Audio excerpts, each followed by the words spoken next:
Alright guys, it is a game night and we're going to play some 4x4 Evolution. I'm excited because I've only played this game online I think 2 times. Let's see who's online.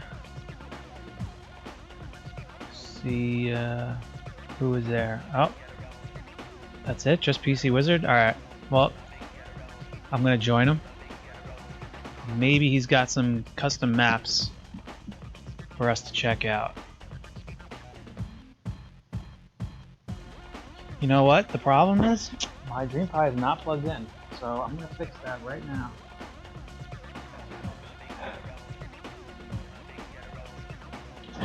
Dreampi's gotta be plugged in, guys. Can't stress that enough.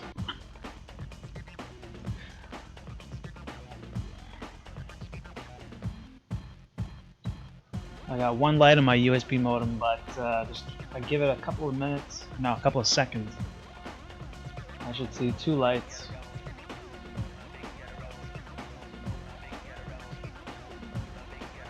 And there we go. 2 lights. That's what I like to see. Let's move the Dreamcast keyboard up closer.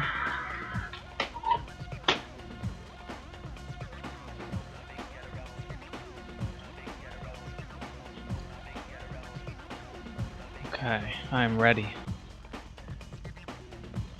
It's just gonna be me and PC.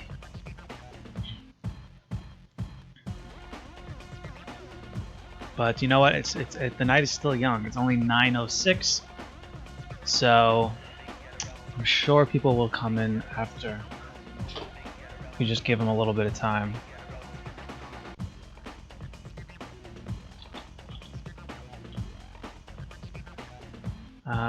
Nah, don't log into GameSpy right now.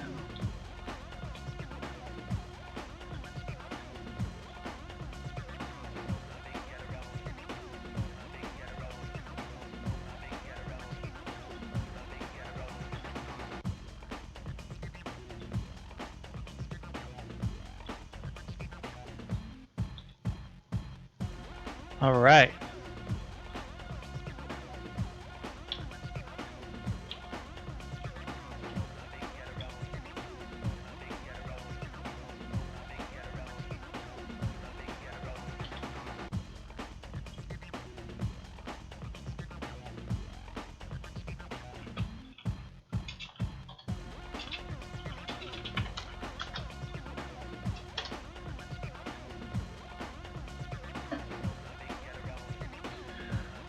Where the hell is everybody?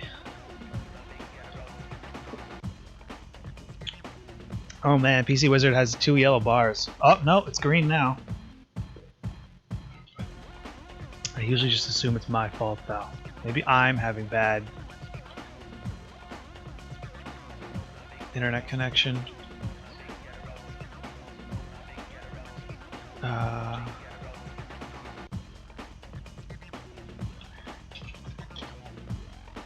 Okay, so yeah, I keep forgetting. With this game, in particular, this lobby, I can talk to... Yeah, go to the race tab, can't see your chat out here. Yep, okay, figured it out. I'll ready up. Unless he wants to do custom.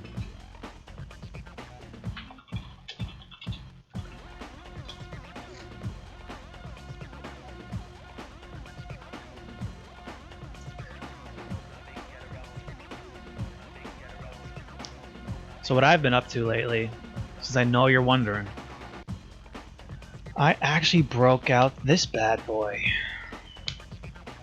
My 3DS XL. My new 3DS XL. It's not new, it's just, you know, the name is new. And why did I break out this old 3DS? Well, guess what? Fuzzyfish added some tracks to the track list.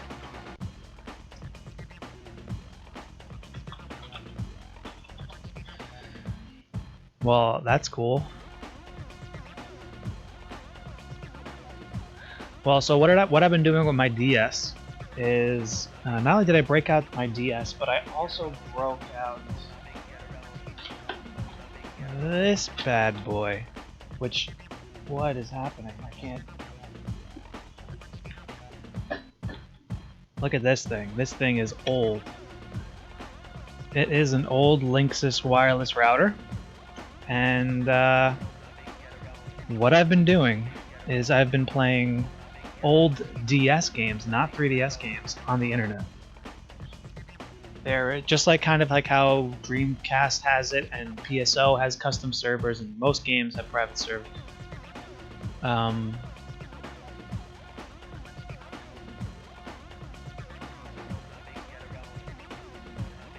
There are private servers on DS.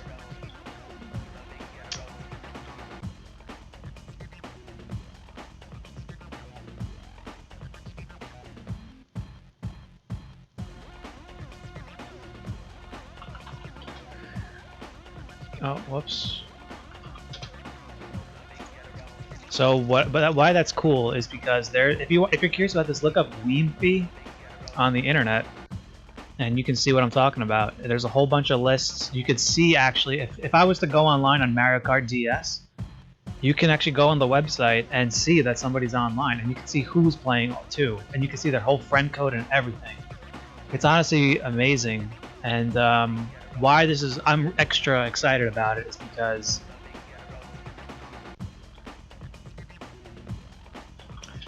Phantasy Star Zero, fellas.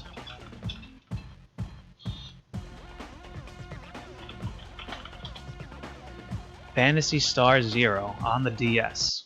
Now, I played a lot of Phantasy Star Zero on DS when it first came out. I remember being so excited about that game.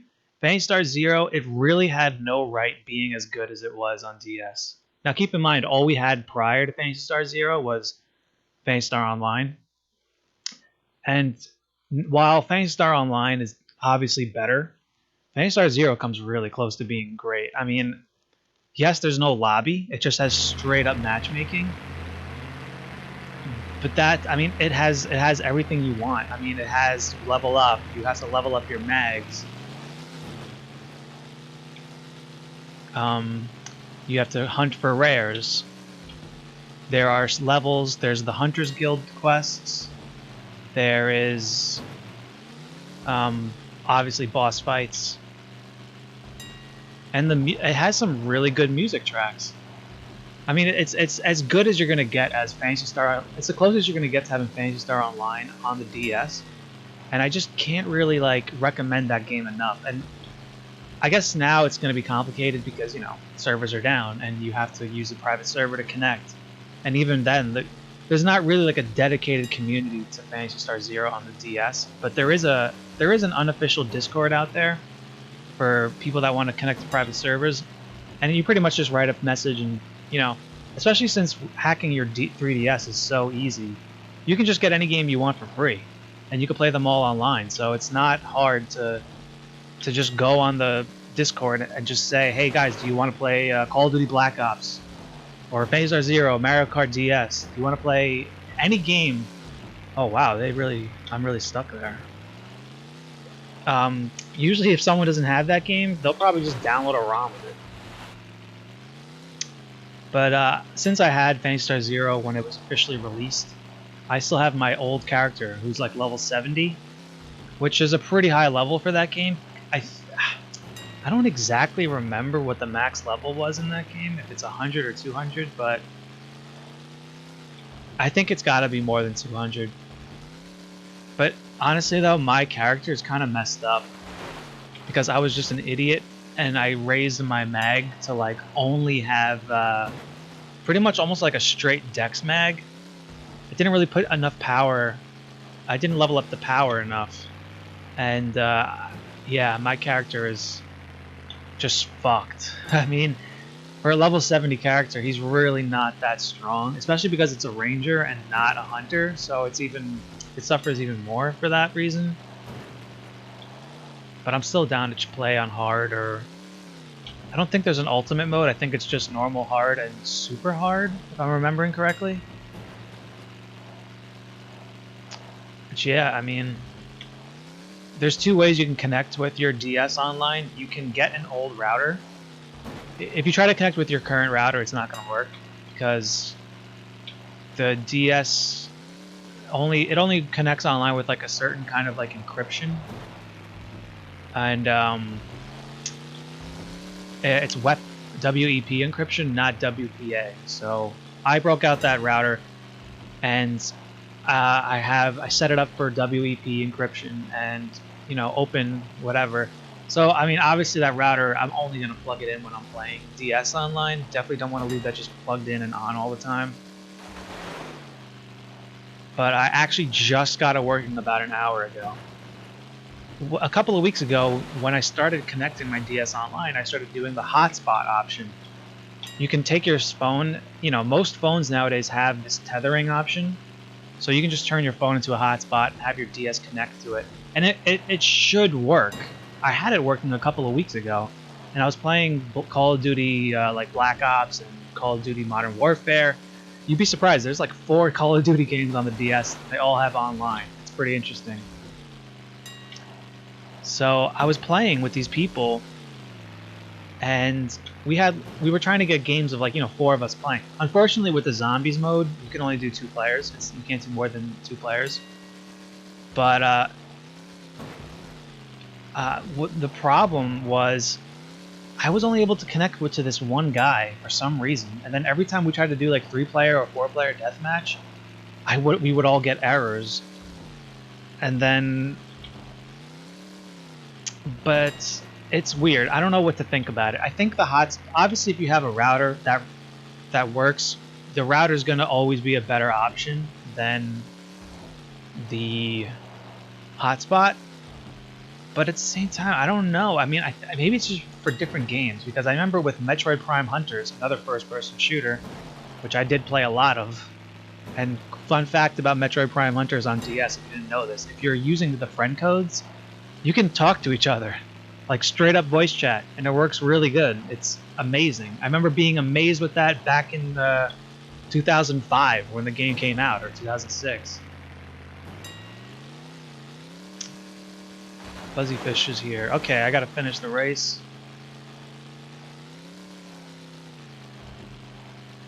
I've been playing Sega Rally on Sega Saturn Online, and gotta appreciate that game, because when the person comes in first, the game ends.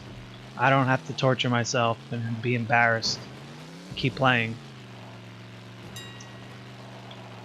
But yeah, like I said, with Metroid Prime Hunters, with the hotspot, I was able to connect. I had 4-player deathmatch going, no problem.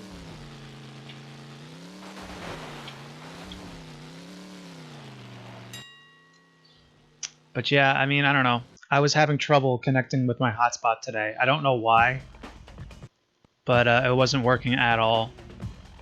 I was getting the 52101 error, and my DS just couldn't connect to my phone's hotspot. So then I got desperate and dug around for some old routers, and I found an old router, dusted it off, and I configured it, and it seems to be working really good. I haven't connected with anybody yet, but I was able to connect to the Wi-Fi. I was able to pass through the Wi-Fi gate, I guess you can call it, no problem. So maybe later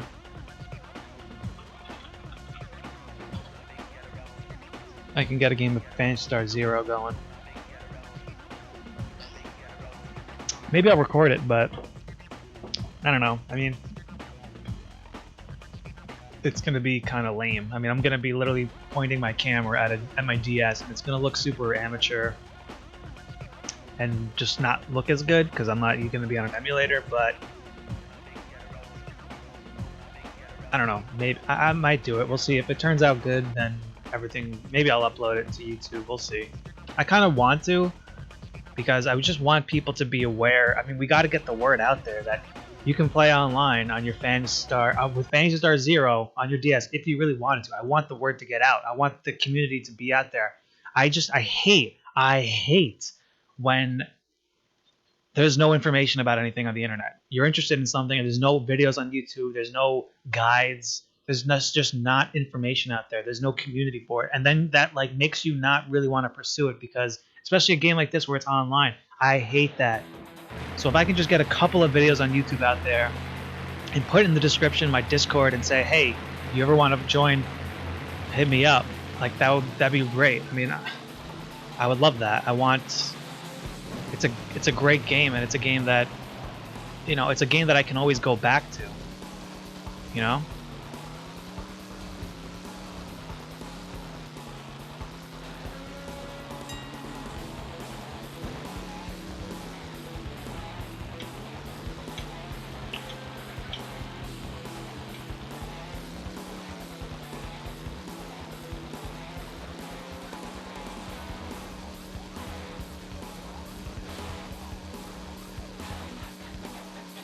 Wow, I can't really be too precise with my turning. It seems to be pretty extreme. If I press left a little bit, it makes a pretty big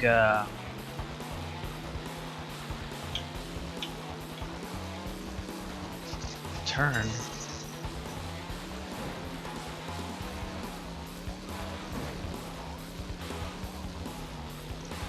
Oh shit! Well, there that goes. I'm not gonna bother with that though. Otherwise, I'm just gonna not have fun like going back and reversing. So we're gonna forget about the checkpoints for this race.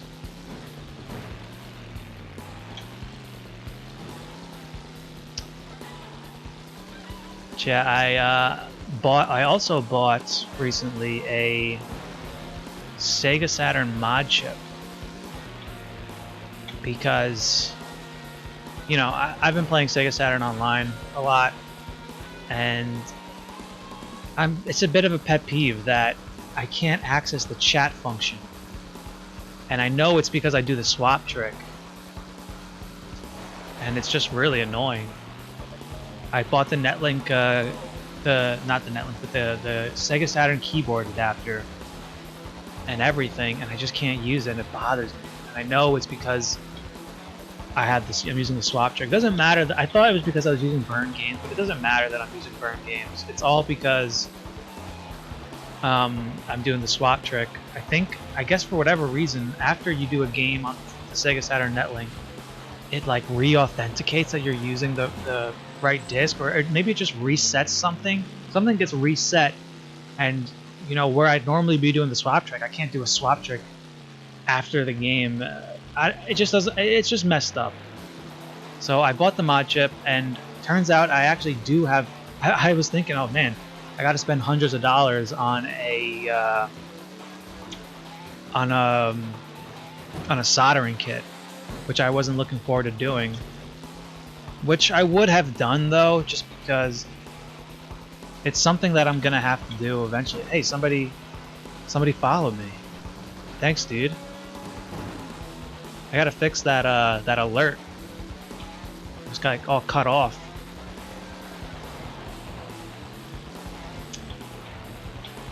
What was I even saying? Oh yeah, I have a soldering kit actually. Turns out we have an old soldering kit and solder and everything. So that saves me a good 200 bucks right there, just that I was gonna spend. So that's great. But yeah, like I think what I was talking about. TB and Shoddy, man, you the man. Hope you're enjoying me talking about DS Online, Saturn Online while I play Dreamcast Online. But I've always known that I'm eventually gonna have to mod my Virtual Boy, because there's a way I can mod my Virtual Boy so that it actually has video out, and that's huge. I mean, I've always wondered, like, why didn't the Virtual Boy have video out? I mean, think about how cool that'd be. Yeah, there'd be one person, you know, with their head in the helmet looking at the game, playing it, and enjoying the 3D graphics. But what about if there's people in the room with you? They can't even watch what you're doing? I mean, that would have been a really good addition for the Virtual Boy to have. You should have the option to plug in the Virtual Boy to a TV, so at least people in the room can see what you're doing. I mean, the Virtual Boy was such a lonely console. I'm a big fan of the Virtual Boy. I really am. I really like it, but there was just some problem. There's just things about it that I don't even care that the color is in red and black. Like, it doesn't even bother me so much. It just bothers me that. Oh wow, this game makes. I'm just bad at racing games, guys. Every time I play a racing game, Well, not every time, because there are racing games where I do fine, but sometimes there's racing games where I'm just wondering, like, is my controller broken? Like, is it not? I'm not. Why is this happening? I just get so confused. But like I was saying about the Virtual Boy, there are flashcards out there, and I was very close to buying one from this guy. There's a hacker out there that makes them, and I was very close to buying one from him, but I backed out just because he was asking for a very reasonable price. He wanted like $150 with like $10 shipping, very reasonable. But my problem, and why I didn't go through with it, is because it wasn't going to be shipped out till late October. I don't know. It doesn't sit right with me. I just I don't know. I know myself, and I know that, let's say I'm really into the Virtual Boy now, I might not be into the Virtual Boy in October. I might be doing other things, but I'm going to eventually get into it again. That's just what happens. You know what? Hold on a sec. Let me just tell them to.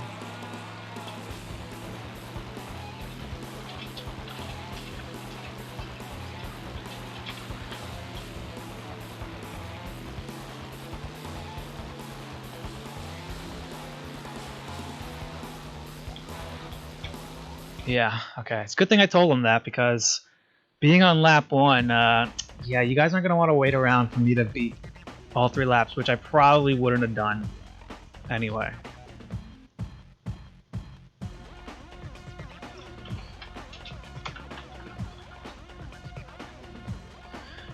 Highlander has an interesting vehicle choice, Ram Charger 426.TRK.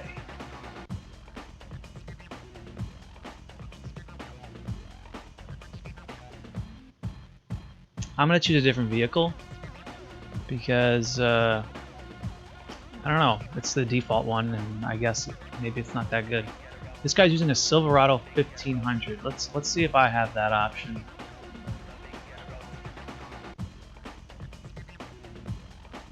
There it is, Silverado 1500. I'm gonna trust. You know, you ever play an online game and you're like, I don't know what's good, I don't know, so you just kind of copy what other people are doing?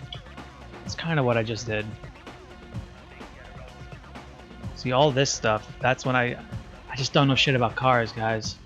I just don't. So I don't know what this stuff, I don't know what any of this means, man.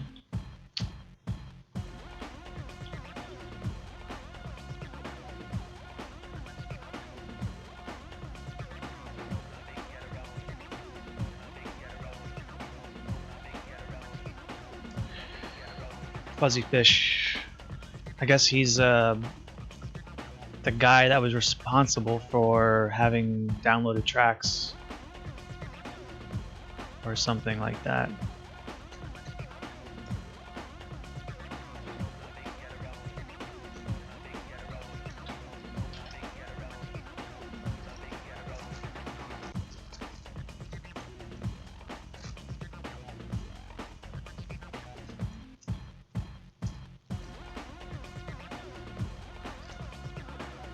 Okay, so I'm down with anything. I'm not very good at this game, so I know I've said this a lot, but I gotta just say it again. Sega Rally on the Sega Saturn is one of the best racing games, at least control-wise. It's just outstanding. I can't believe how good it is. I already can't wait till I can play online again on the Saturn. But I only have a couple of people that I've been talking to on Discord that are capable of, you know, they have it all set up. So I'm pretty much at their mercy whenever they have time. And they're older than me and they have kids and they have lives. So I'm more available than they are. So guys, come on. Get a Sega Saturn. Get your Netlink so that I have more people to play with.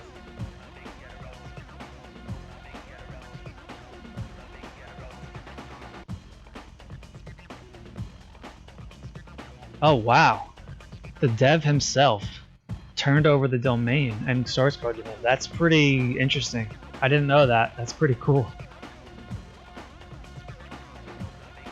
Yeah, I always was aware that this is one of those games that, you know, quote unquote never went offline because it was, you know, you could connect. Oh. Oh, whoops, hold on a sec. Let me do this.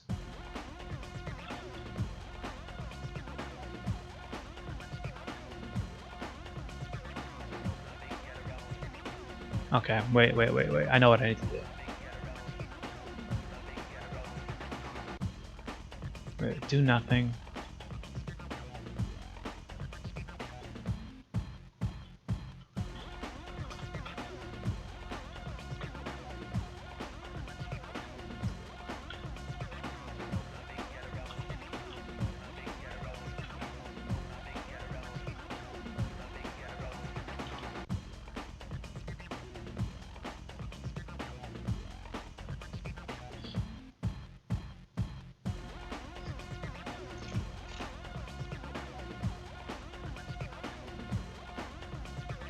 I hope this works for me.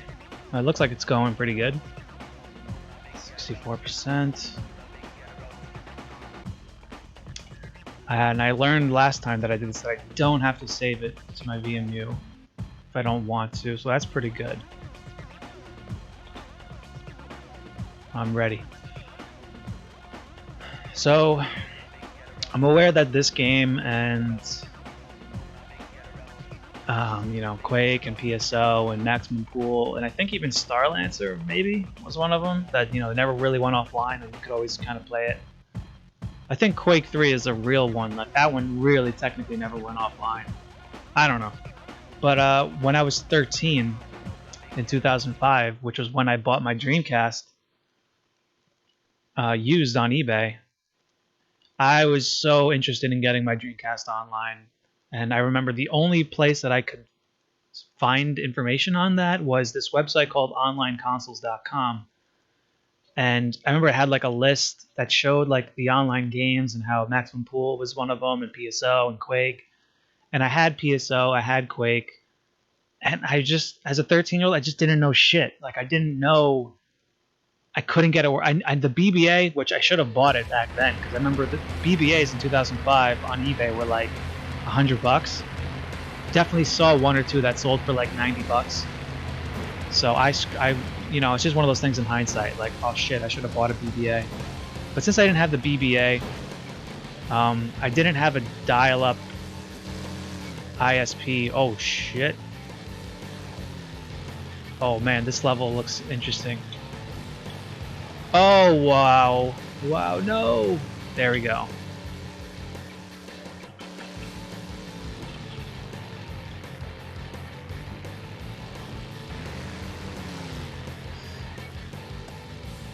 But there was a way called PC-DC connection. I remember reading about that, and I'm, like I said, 13 years old, did not know shit, did not know anything technical about computers or routers or the command prompt. I didn't know jack shit, so I never got it working. I remember taking the phone jack just out of my phone cord. I mean, taking the phone cord out of like my telephone, plugging it into my Dreamcast, and just like crossing my fingers, like, oh, I hope it works. Like, I was just so stupid. And then last year, not last year. I mean, it was actually, I think it was like December 2019, so it was only like half a year ago. That's when I found out about the Dreampi. I didn't even know it existed. And the reason, the way that I found out about the Dreampi was I connected, I broke out my old GameCube. My GameCube, I still had the broadband adapter from when I was a little kid. And I put in PSO and I was playing online, and I was like, I was just in shock.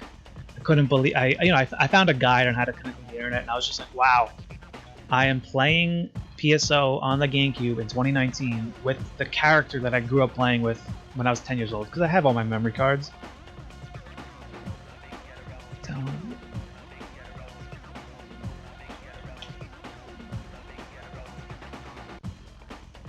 What's the name of this map? But yeah, I spent like a couple of months playing online on the GameCube, and I was, you know, active in the Discord for that private server, and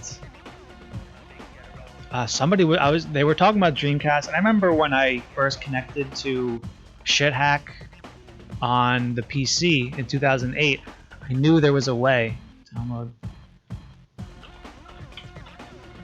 I knew there was a way that Dreamcast players could be seen in the lobbies. Way back in the day. Guys, stop typing.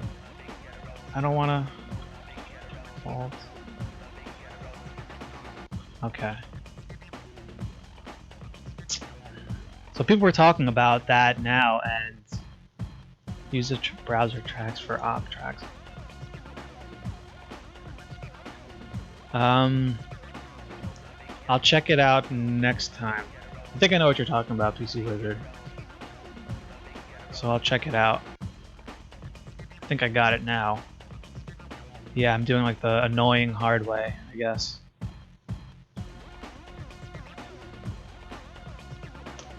But anyway, when I was playing PSO on the GameCube, you know, I asked somebody, I was like, wait a minute, so there are Dreamcast players out there? And they're like, yeah. And I remember talking to this guy about the broadband adapter, and he mentioned to me about the Dreampi, and I was like blown away. And then I just did some research on it.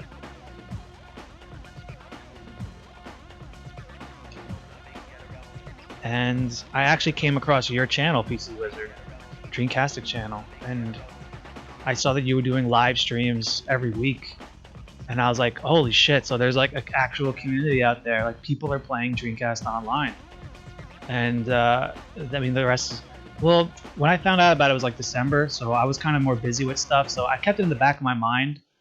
But I guess this whole virus and being stuck inside is where I really was like, okay, like I just kind of was like, oh shit, I can get my Dreamcast online. Now's a good time since I had nothing else to do, really.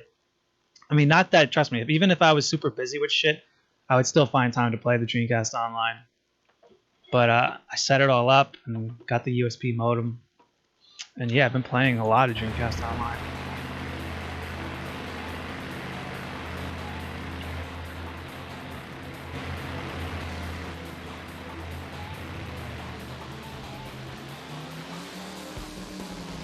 And then through the Dreamcast Online community, I found out that there was the VoIP adapter for the Saturn, and that's when I was like, okay, I can get my Saturn online too. Well, let's do it.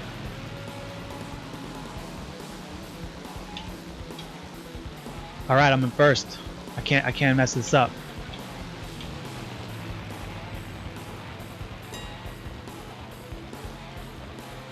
Hey, this track actually seems playable so far, but hey, you never know. There could be a... Oh, man.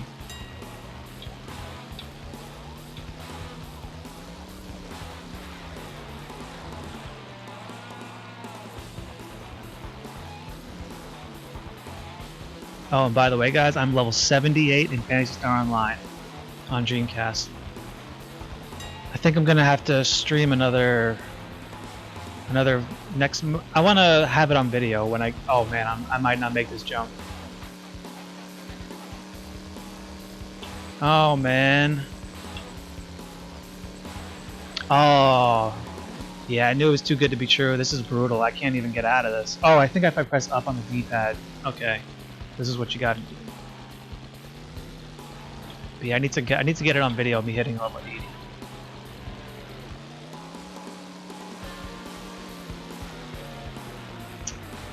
And I know level 80, yeah, sure. I still probably shouldn't be playing ultimate mode at level 80. I'm still weak as hell. But hey, man, I bet there's a couple of nice people out there that'll carry me through the TTF. And, you know, I probably won't survive falls. No, I definitely won't survive falls at level 80.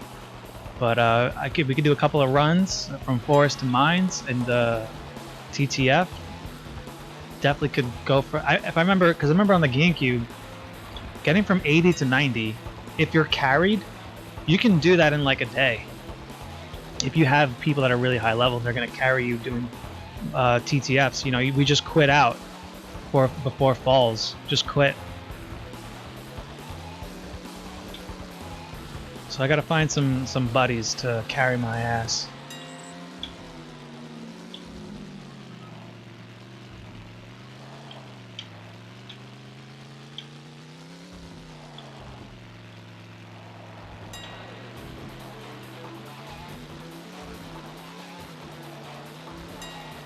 Hey, you know what's good about this track? I don't have to be so precisely like in between two poles in order to hit the checkpoint.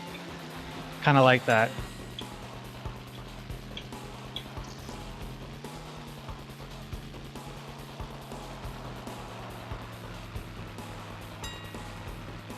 Oh, I guess so. I was the only one that that did not make that first that jump over there.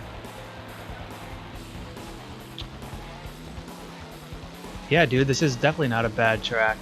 I don't know how you guys are typing. Oh, I guess because you're probably just going in a straight line and you can like make a quick chat.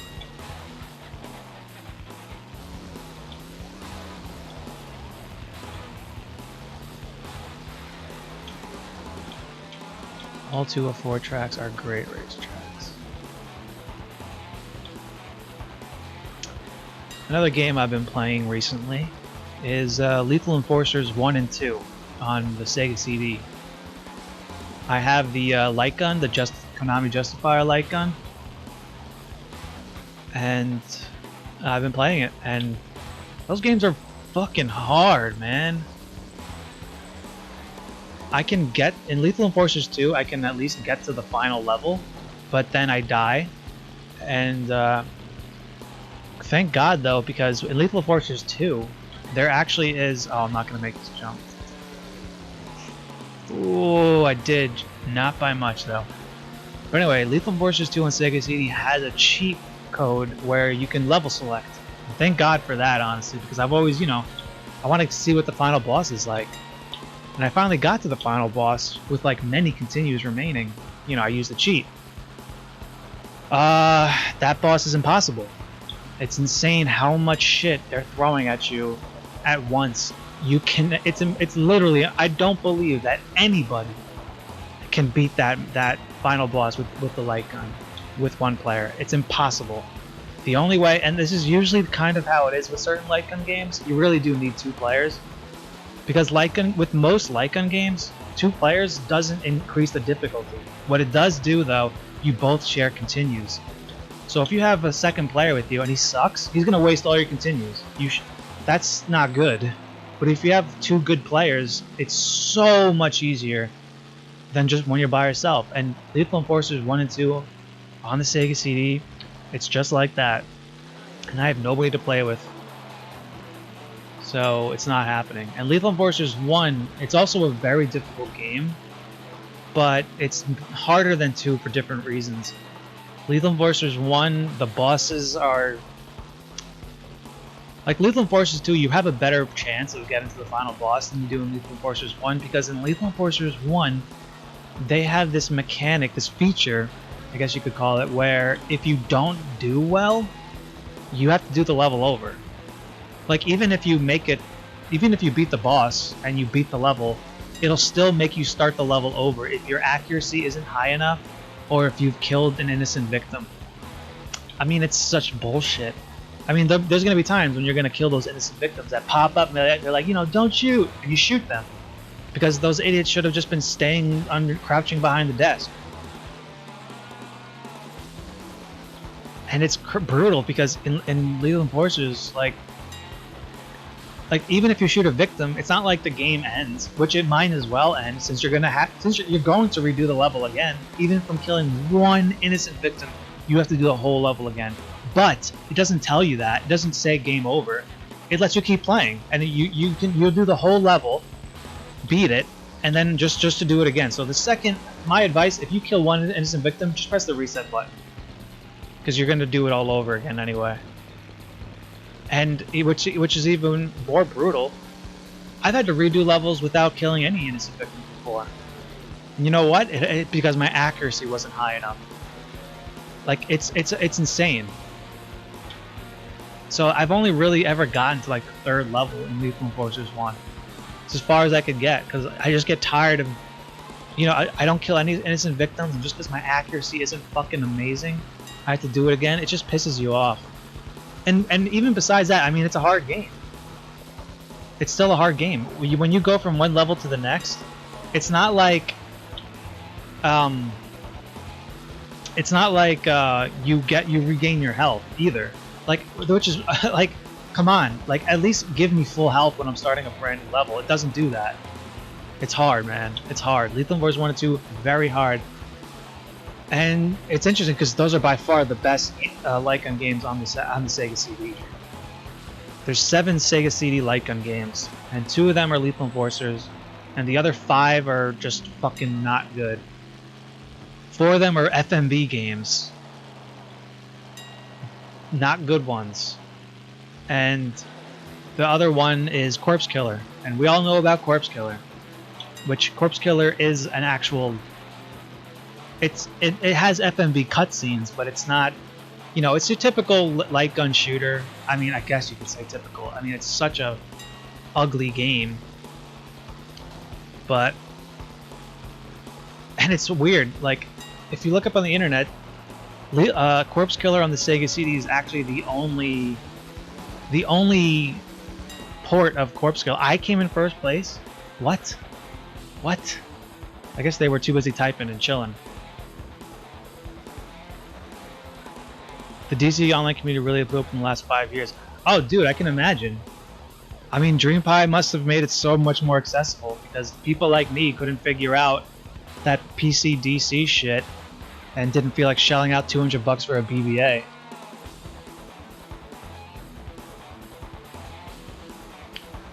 I mean, you know what's cool too?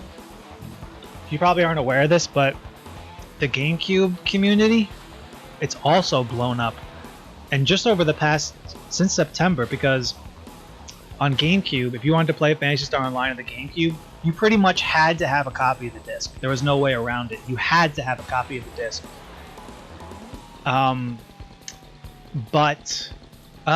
Wait a second.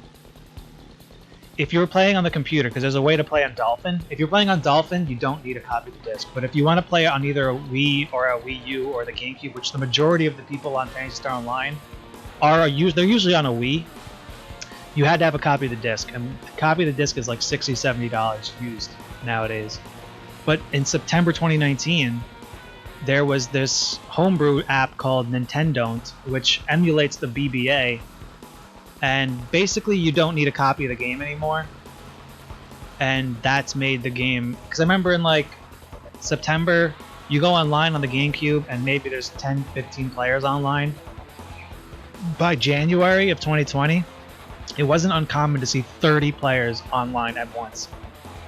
That's amazing.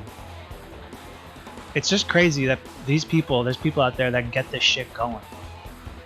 Like, nobody would have thought that I don't know, it was either 2016 or 2017 when the Dreampi came out. I don't really know.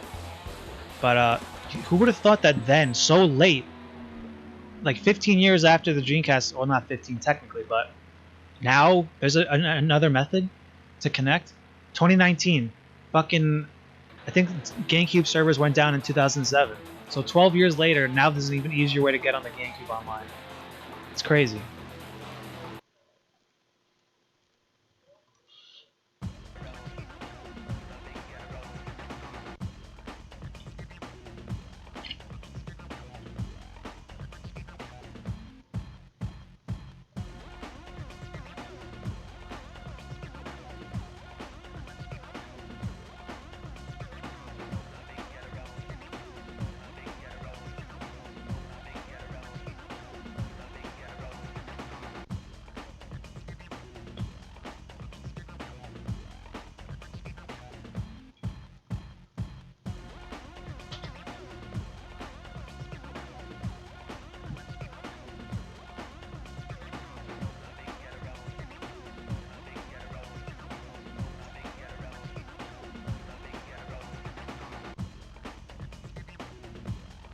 Ha, I understood that reference.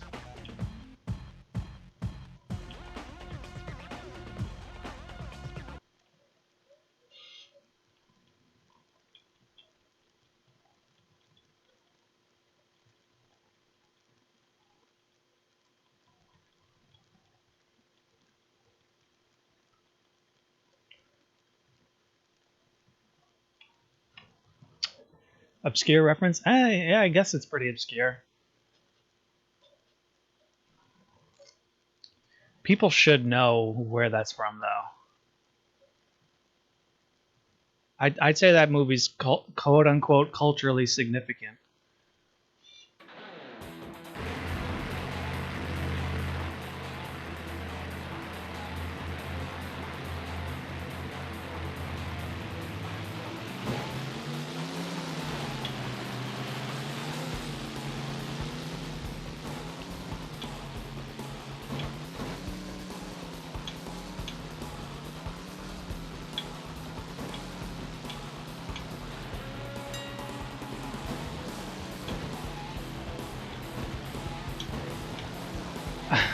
I'm just gonna keep knocking into Big Nug. Oh, I kind of backfired.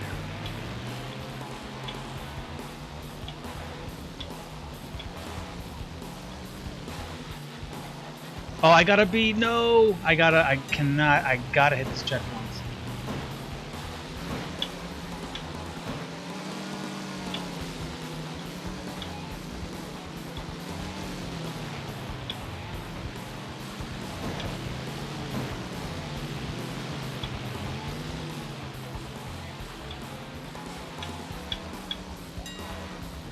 There's no, like, HUD where it says what lap I'm on, but okay, that's fine. Maybe there's only one lap. That guy did say it was short.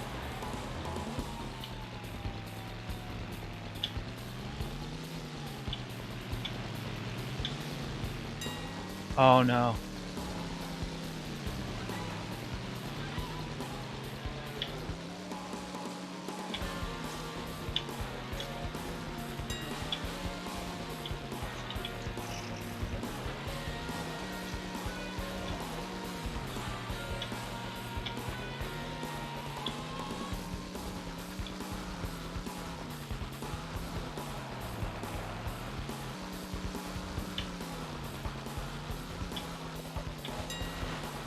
Oh, like, I thought it was gonna end there, but I think I did see that PC change the laps to 3. So I think 3 laps. Hey, this is playable for sure, at least.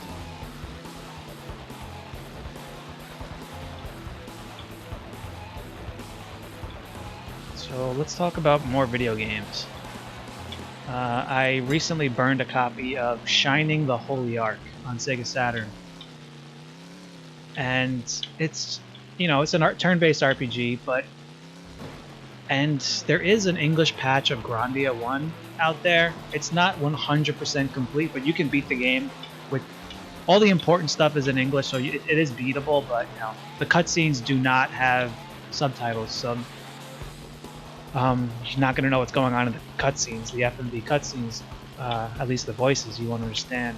But I looked up, there's this website called How Long to Beat, and I looked up Grandia, and it's like a 42-hour long game. I just can't do games like that. I've tried it in the past, can't do it. I have Dragon Quest XI on Switch, really long game. I just can't beat these games. I don't know. It's just a problem with me, not a problem with the games, but if the game's too long, I can't do it. So I had to pass on Grandia, unfortunately, but I'm sure maybe eventually I will just do it. I'm kind of in a phase where I just want to play a bunch of casual games. I don't really want to get too invested in one game and put my whole everything into it. I tend to, like, when I play games that have 40 plus hours, I always tend to never get the full experience because I'm always kind of like rushing it to get to the end.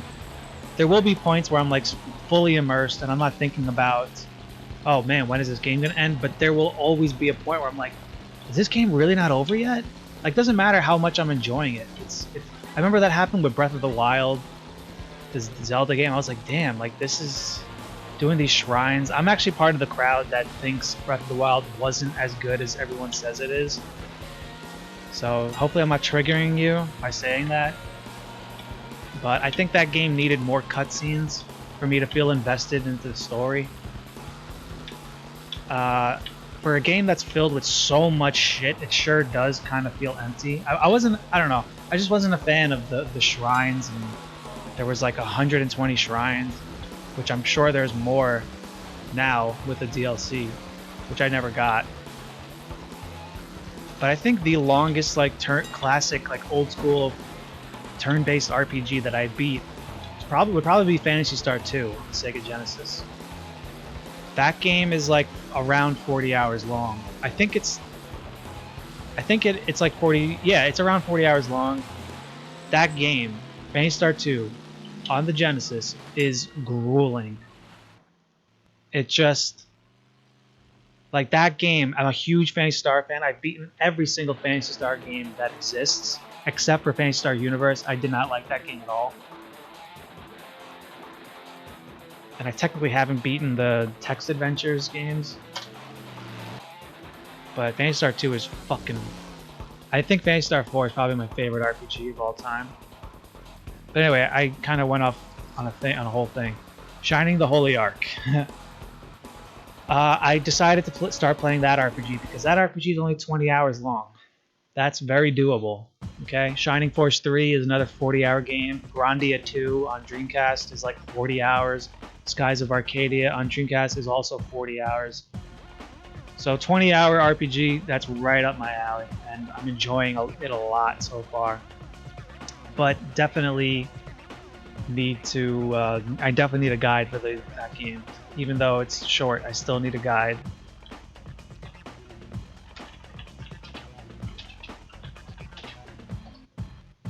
So I might stream some Shining the Holy Ark sometime, maybe tomorrow or soon. I'm still in the beginning of that game, and I'm aware that it's a part of the Shining franchise, which I've never played any of those games. I've always wanted to play Shining Force on Genesis, but it's like $60, and I'm kind of looking at buying a EverDrive for the Genesis. So I'll probably do that, and then play Shining Force through that. What's interesting about the EverDrives is you can get an EverDrive for like $50, but it has a feature where you know, if you want to save the game, you have to save it, you know, how you normally would, and then you have to reset the console. But if you want to spend like 3 times the price, like $150, you can get pretty much the same exact EverDrive, except the saving works, and a couple of other features that I'm not sure what they do. So it's like, I don't know if the convenience of having, you know, seamless saving is worth $100. I think I'd rather just buy the $50 EverDrive and not, you know, I have to reset the game all the time. Whatever. Weather change to rain. Well, my tires are studded, so I should be in good shape.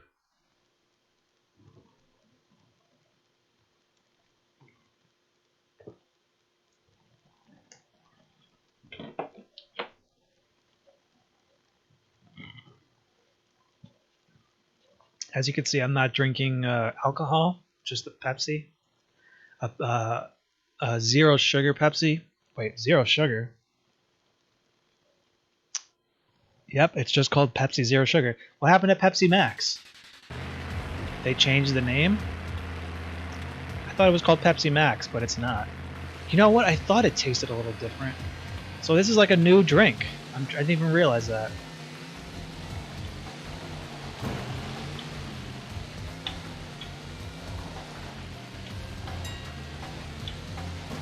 Didn't Coca-Cola do the same thing? Like, I think Coca-Cola had Coke Zero, and now Coke Zero's gone. Oh shit. I was not being careful. So there was Coke Zero, and now it's like Coke Zero Sugar. And and I remember the taste did change a little bit.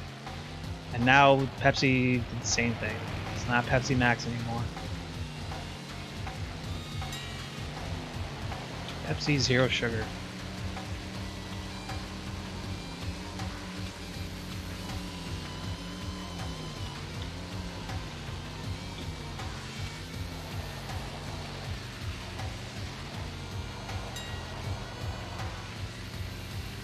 I'm actually excited to stream some of that Shining the Holy Ark, just because I want to share that game. That game, the graphics is exactly the kind of graphics that just intrigue the shit out of me. It's those early 3D games. I know they don't look good now. They haven't aged well, but it's interesting as fuck. I'll never forget this game that we got when I was a kid on PC, and it was called Magic Carpet. And it was a game we played a little bit as a kid. And when I was a kid, I just didn't know what the hell to do. I was probably literally like 5 years old when we got that game. Ah, PC Wizard, man. I don't know what I'd do without you.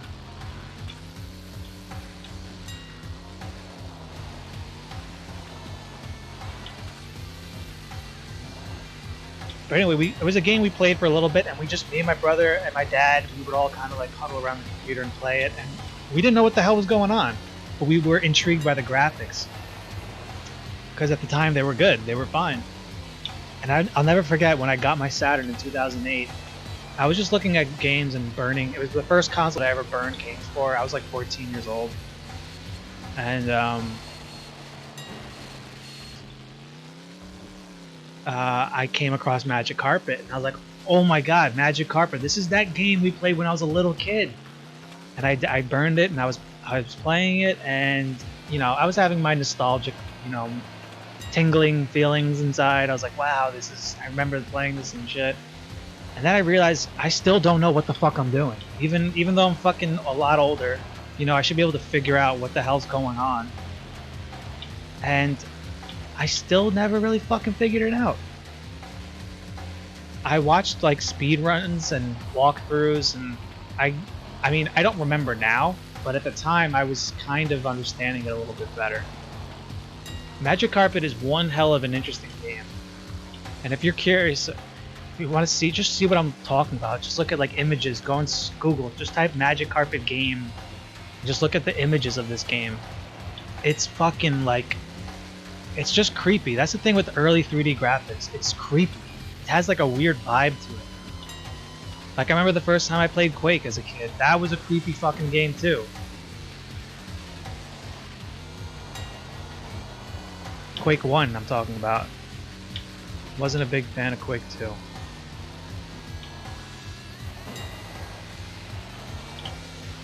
Hey, this map is good, man. I like this map.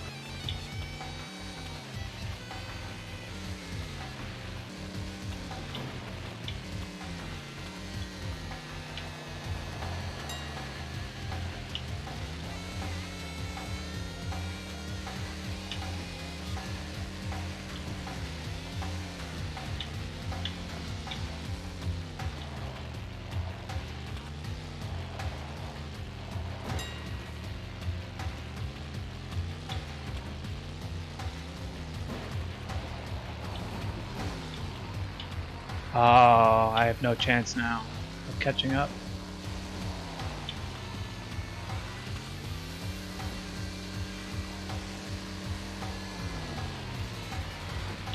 Oh.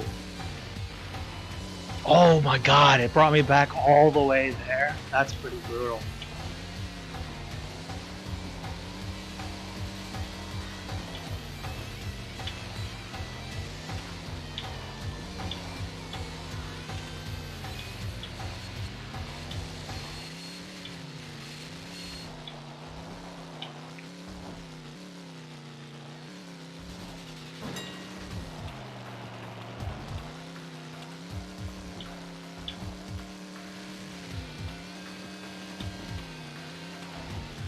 So yeah, I'm pretty excited about the whole Xbox Live 1.0 coming back.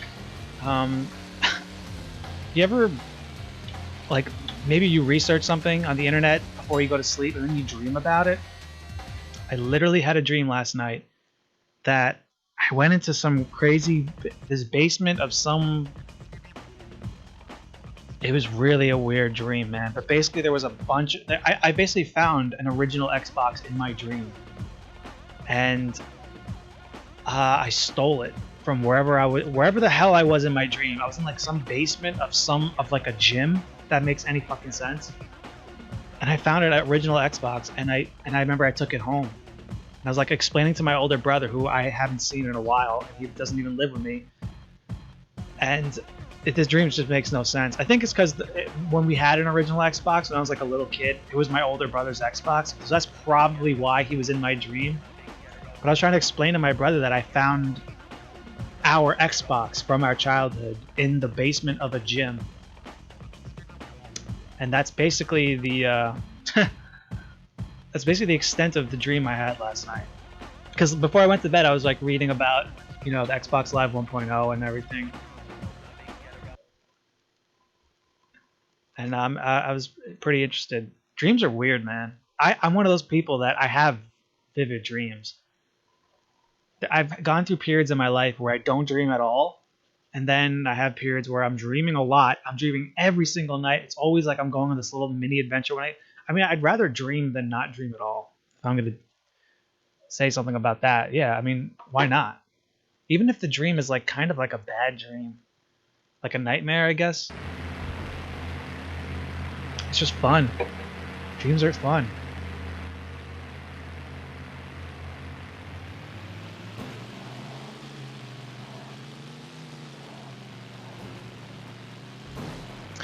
Oh, why do you gotta fuck me up in the beginning of a race like that? It's a goddamn cactus. It's not like a fucking concrete pillar.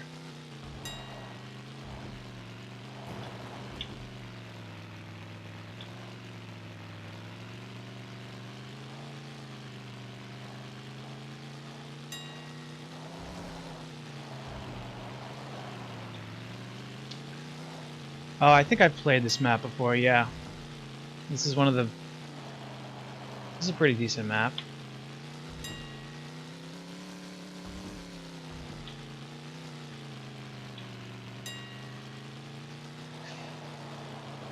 But to add to the whole Xbox 1.0 thing, we don't have our original Xbox anymore. I guess we sold it at one point.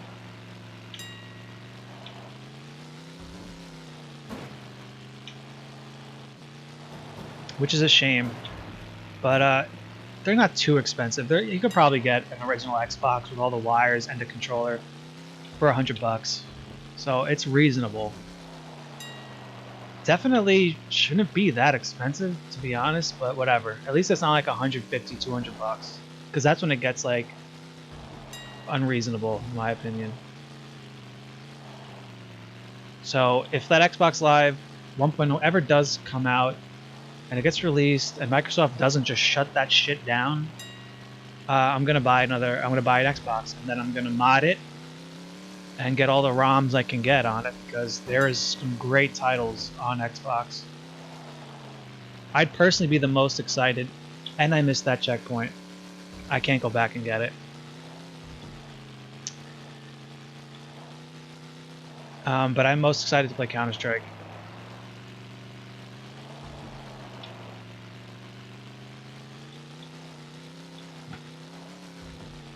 I love Counter-Strike. I love whenever I play like Call of Duty, I'm always playing Search and Destroy because I just love that game, man. I just love you plant the bomb, you gotta defuse it. It's by far the most competitive game mode, and to me, it's just fun because I don't know if you guys have played the new Call of Duty, the one that Call of Duty Modern Warfare, but it's just infested with cheap fucking campers. So you gotta play a game where, like Search and Destroy, or maybe Headquarters even, possibly even Domination, where you gotta go from one point of the map to the other, otherwise you're fucked. Modern Warfare has a couple of things that I really... Don't get me wrong, I have like 700 hours in that game. I've played a lot of Call of Duty Modern Warfare. But it's got some problems in it that like it just makes you not want to play it. Like Riot Shield people, for instance, like don't want to see them. Like that's one of the main reasons why I can't wait for the next COD, because Riot Shield was pretty much only a thing that happened in the Modern Warfare games. You didn't see that in the Black Ops games. So get the Riot Shields out of the fucking game. And there are these things called snapshot grenades. They got to come out of the game. And honestly, like with Call of Duty Modern Warfare, like Call of Duty 4 Modern Warfare, that was a really good game. I don't need to explain why Call of Duty 4 was so good.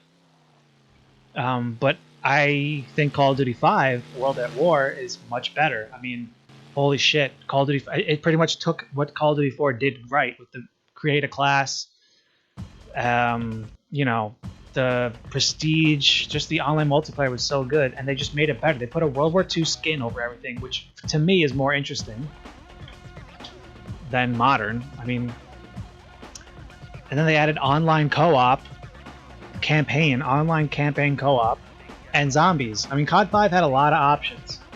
I usually dream about finding great video game deals. Then I wake up disappointed. Dude, I know exactly what you're talking about.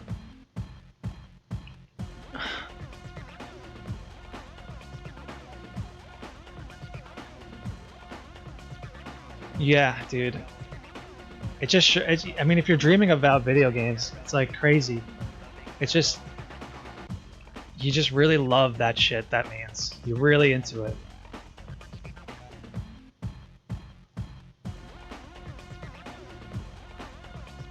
It takes a ton of time, but I could try.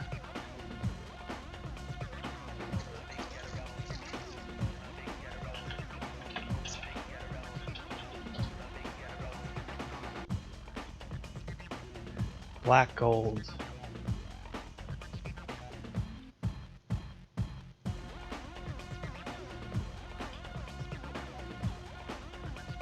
Alright, we're doing one more.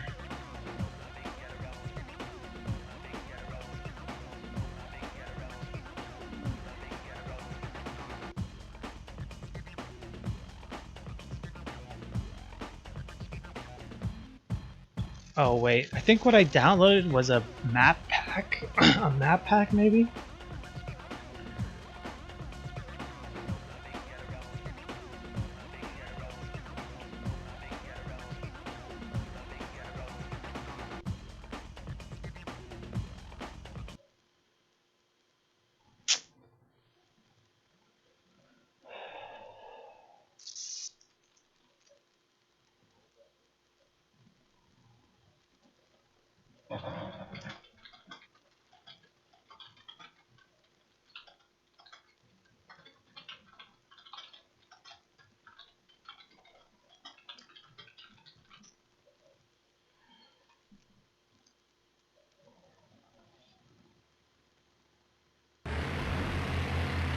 Oh, this map looks tricky. I don't want to miss any checkpoints on this map.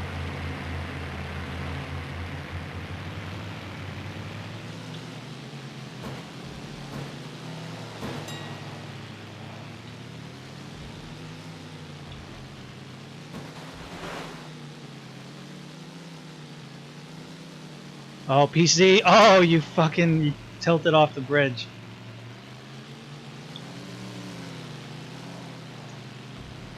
Alright, this is gonna be my game.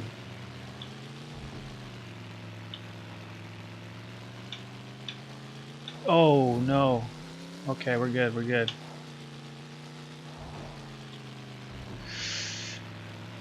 Oh my god, that was close.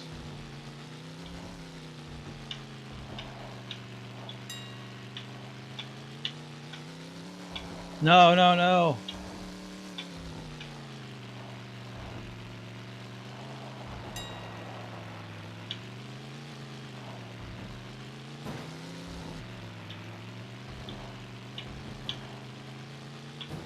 Damn, you gotta be careful.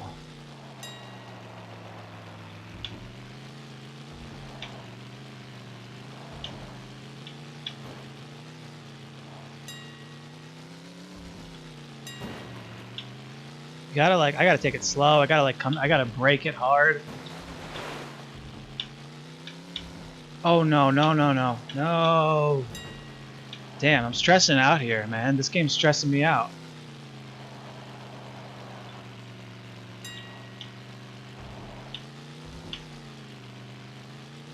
Okay, nice and straight. There we go. That's nice. feel like if I'm gonna miss any of these checkpoints, that would be the one I would miss.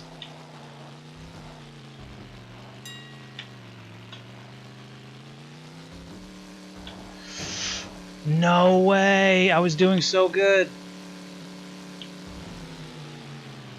Wow. It didn't it took like forever to reset my position. That's lame.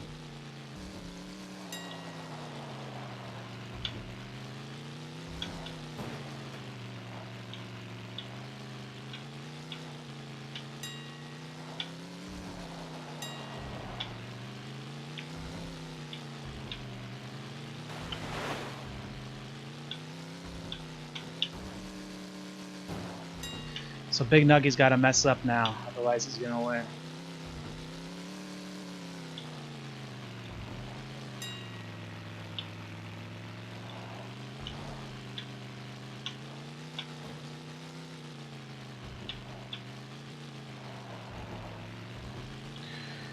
He did mess up, he did. And so did I. Oh my god, that was crazy.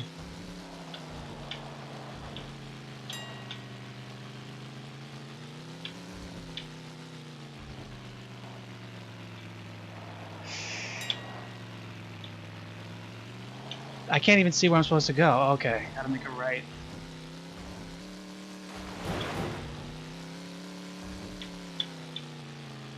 Okay. We got this. I'm pretty safe for first, I think. Alright, first place. I knew, I said it too. I was like, if I'm going to miss any checkpoint, it's going to be that fourth one. And then there goes me and Big Nuggy. Both missing it.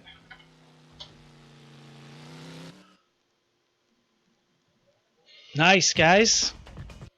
4x4 Evo, man. Very playable. You know, a game for me, I always think a game is really good when I can play it for like hours and not really think about the time. And this is one of those games, man. Been playing for basically 2 hours.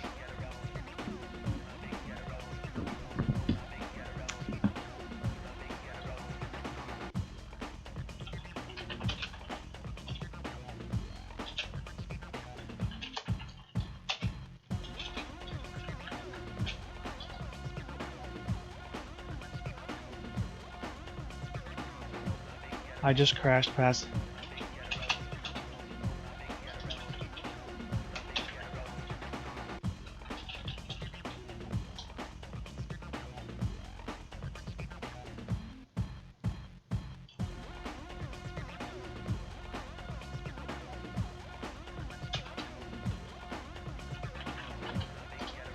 Alright guys, I'm getting off, and thanks for watching my stream.